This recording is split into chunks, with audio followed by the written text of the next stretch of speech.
ওম শান্তি অসমীয়া মুৰলী মন্থন ইউটিউব চেনেললৈ আপোনালোক সকলোকে স্বাগতম। আজি 1 মে'ৰ মুৰলী মন্থনৰ দ্বিতীয় ভাগলৈ আমি যাব আগবাঢ়িছোঁ। এই দ্বিতীয় ভাগটো মুৰলী মন্থনেৰে সজাইছে আমাৰ সকলোৱে মৰমৰ হৰিচৰণ ভাই, লোহিত ভাই আৰু ৰাতুল ভাই।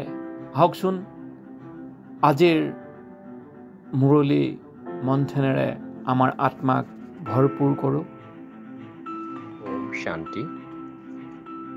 আজিৰ মুৰলীখনত বাবাই কৈছে হদ আৰু বেহদৰ প্ৰচাৰ কথা কৈছে, আৰু এই হদ আৰু বেহদ বস্তুটো যিটো বাবাই আমাক কৈছে, হদ মানে আজিৰ পৃথিৱীৰ যি লিষ্ট তৈয়াৰ কৰে ন, ধনীৰ লিষ্ট, এই ধনীৰ 1 নম্বৰো যদি হয়, তেতিয়া বাবা কৈছে সেইটো হদ। হদৰ প্ৰপাৰ্টিহে 1 নম্বৰ, বেহদৰ নহয়। বেহদটো হৈছে কি? আমাৰ যিখিনি ভেলুজ, মূল্য, যেনে যিটো অস্ত্ৰ শক্তি আছে, এই জ্ঞান আছে, আত্মাৰ অনুভূতি আছে, এই গোটেইখিনি হৈছে বেহদ প্ৰপাৰ্টি। আৰু যি এই প্ৰপাৰ্টিৰ অধিকাৰী হ'ব পাৰে, তেওঁ বেহদৰ প্ৰপাৰ্টিৰ মালিক বুলি বাবাই স্বীকৃতি দিব। গতিকে আজিৰ মুৰলীৰ সাৰৰ সেই কথাখিনিয়ে মোৰ অনুভৱ। শ্ৰদ্ধাৰ মহান আত্মাসকল, আজি মুৰলীত আত্মাৰ বিষয়ে কৈছে, অৰ্থাৎ আমি যে এজন আত্মা, সেই আত্মাটো নিশ্চয় কৰিব লাগে। কাৰণ আত্মাৰ বিষয়ে জানিবলৈ হ'লে আমি আত্মাটোক এনেধৰণে জানিব লাগিব যে একদম পৰমাণুৰ নিচিনা সূক্ষ্ম, যাক আমি নিজকে আত্মা বুলি ভাবিব লাগে। আৰু যেতিয়ালৈকে এই আত্মাটো যেতিয়া আমি অনুভৱ কৰি নাথাকোঁ প্ৰতিটো সময়তে, তেতিয়ালৈ কিন্তু আমি সদায় দেহ অভিমানতে থকা যাব। গতিকে আমি সকলোৱে প্ৰত্যেকেই যদি নিজকে আত্মা বুলি ভাবোঁ, আত্মাক ৰিয়েলাইজ কৰোঁ, অৰ্থাৎ অনুভৱ কৰোঁ, তেতিয়াহ'লে নিজে নিজে আমাৰ কি হ'ব, দেহী অভিমানলৈ পৰিৱৰ্তন হ'ব। আৰু পৰিৱৰ্তন হোৱাৰ লগে লগে আমাৰ পৰম পিতা পৰমাত্মা, তেওঁতো আত্মা, খালি তেওঁৰ নাম পৰমাত্মা। গতিকে আমিও আত্মা, তেখেতো আত্মা, দুইজনৰ কি হ'ব, মিলনৰ কাৰণে সুবিধা হৈ যায়। গতিকে আমি সকলোৱে নিজক আত্মা বুলি ভাবিব লাগে, ৰিয়েলাইজ কৰিব লাগে, অনুভৱ কৰিব লাগে। তেতিয়াহে আমাৰ কি হ'ব, আমাৰ বিভিন্ন ধৰণৰ যিবিলাক অৱগুণ আছে, অসংকল্প আছে, অৱচিন্তা আছে, সেইবোৰ দূৰ হৈ যাব।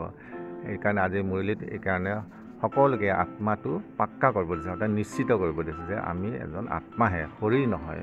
গতিকে শৰীৰ চোৱাৰ লগে লগে বিভিন্ন ধৰণৰ বিকল্প আহে, বিভিন্ন ধৰণৰ চিন্তা আহে। গতিকে সেইবিলাকৰ পৰা দূৰ হ'বৰ কাৰণে আমি প্ৰথমতে নিজকে আত্মা বুলি ভাবিব লাগে। কাৰণ আত্মাত মন, বুদ্ধি, সংস্কাৰ এই গোটেইকেইটা অন্তৰ্ভুক্ত হৈ আছে। গতিকে এইখিনিকে মই ক'লোঁ আজি আত্মাৰ বিষয়ে, যিহেতু আজি মুৰলীত আত্মা পক্কা কৰিব দিছে, নিশ্চিত কৰিব দিছে। ওম শান্তি, ধন্যবাদ। ওম শান্তি। আজি বাবাই মুৰলী মন্থনত এইটোৱে বিচাৰ কৰা হৈছে, এটা পইণ্ট মই লৈছোঁ যে বাবাক ইয়াত কৰিলে যে কৰ্ম ইন্দ্ৰিয়বিলাক শীতল হ'ব বুলি কৈছে। এতিয়া কৰ্ম ইন্দ্ৰিয় শীতল কৰিবৰ কাৰণে বাবাৰ ইয়াত কৰিলে শীতল হ'ব বুলি কৈছে। কিন্তু আমি সেই কৰ্ম ইন্দ্ৰিয় শীতল কৰিবৰ কাৰণে যোগ কেনেকৈ কৰিম বা কি পদ্ধতিৰে কৰা যাব? প্ৰথম অৱস্থাটো হ'ল আমাৰ কৰ্ম ইন্দ্ৰিয় চঞ্চল কেতিয়া হয়? যেতিয়া আমি কোনো এটা বস্তু দৃষ্টিপাত কৰোঁ। প্ৰথম হয় আমাৰ দৃষ্টি যোৱাৰ লগে লগে সেই বস্তুটো ইমৰ্জ হয় আৰু সংকল্পত উদয় হয়। আৰু সংকল্প উদয় হোৱাৰ লগে লগে তেতিয়া আমাৰ কৰ্ম ইন্দ্ৰিয়ত সেই বস্তুটো, সংকল্পটো সঞ্চাৰিত হৈ পেলাই কৰ্ম ইন্দ্ৰিয়বিলাক চঞ্চল হয়। সেইকাৰণে প্ৰথমতে আমি দৃষ্টিটো পূৰা পবিত্ৰ কৰি ল'ব লাগিব। দৃষ্টিটো আমি চেঞ্জ কৰিব লাগিব। সেই দৃষ্টিটো কি কৰোঁ, যি বস্তুৱে চাম, আমি কাৰোবাক যদি চাইছোঁ, আমি প্ৰথমতে কি হওঁ, শৰীৰটোৰ প্ৰতি আকৰ্ষণ হৈ যায়। শৰীৰটোৰ প্ৰতি যদি দৃষ্টি পৰে, সেই শৰীৰটোৰ মানুহজন কেনেকুৱা কি ধৰণৰ তাৰ প্ৰতি আকৰ্ষণ হোৱাৰ লগে লগে তাৰপিছত সংকল্প উদয় হয়, আৰু সংকল্প উদয় হোৱাৰ লগে লগে আমাৰ কৰ্মেন্দ্ৰিয়বিলাক চঞ্চল হৈ পৰে। কিন্তু আমি এই দৃষ্টিভংগীটো আমি পৰিৱৰ্তন কৰিব লাগিব, দৃষ্টিকোণ চেঞ্জ কৰিব লাগিব। কেনেকৈ? গতিকে যিটো বস্তুক দৃষ্টিপথ হৈছে, যদিও কাৰোবাক যদি দেখিছোঁ, তে সেই দেখাৰ লগে লগে তেওঁক স্মৃতি আনিব লাগিব, তেওঁ এজন পৰমাত্মাৰ সন্তান, তেওঁ এটা আত্মা, তেওঁ এনেকুৱা এই পৃথিৱীত তেওঁ এটা নিজৰ পাঠ এনেকুৱা অভিনয় কৰি আছে, আৰু ময়ো তেনেকুৱা নিচিনা এটা আত্মা। বাবাই কৈছে যে আত্মাৰূপী ভাই দৃষ্টিটো পাক্কা কৰা। গতিকে আত্মাৰ দৃষ্টি যেতিয়া পাক্কা হ'ব, সেই স্মৃতিটো যেতিয়া আহিব, তেতিয়াহ'লে আমাৰ কৰ্মেন্দ্ৰিয়বিলাকৰ এই চঞ্চলতাটো নাইকিয়া হৈ যাব। কিবা মানুহৰ বাহিৰেও তেনেকুৱা কিবা এটা বস্তু দেখিলোঁ, বস্তুটো দেখাৰ লগে লগে কি হ'ল, সেইটোৰ প্ৰতি আকৰ্ষণ হ'ল, সেইটোৰ ল'বলৈ আমাৰ কি হ'ল, হেঁপাহ গ'ল বা লোভ আহিল। কিবা এটা বস্তু দেখিছোঁ, খাবলৈ আমাৰ লোভ হৈ আহিল। ঠিক তেনেকুৱা নিচিনা এই দৃষ্টিকোণবিলাক আমি চেঞ্জ কৰিব লাগিব, যে বাবাই সেই বস্তুটোৰ প্ৰতি কেনেকুৱা ধৰণৰ। কেতিয়াবা সাধনৰ ওপৰত নিৰ্ভৰ কৰোঁ আমি, কিন্তু সাধনবিলাকৰো আঁতৰাই যাব লাগিব, যে আমি প্ৰথম দৃষ্টিভংগীটো আমি আঁতৰাই ল'ব লাগিব। দৃষ্টি যদি আমি ঠিক কৰোঁ, তেতিয়াহ'লে সংকল্পটো আমাৰ চেঞ্জ হ'ব, আৰু সংকল্প চেঞ্জ হোৱাৰ লগে লগেহে এতিয়া কৰ্মেন্দ্ৰিয়বিলাক শীতল হ'ব।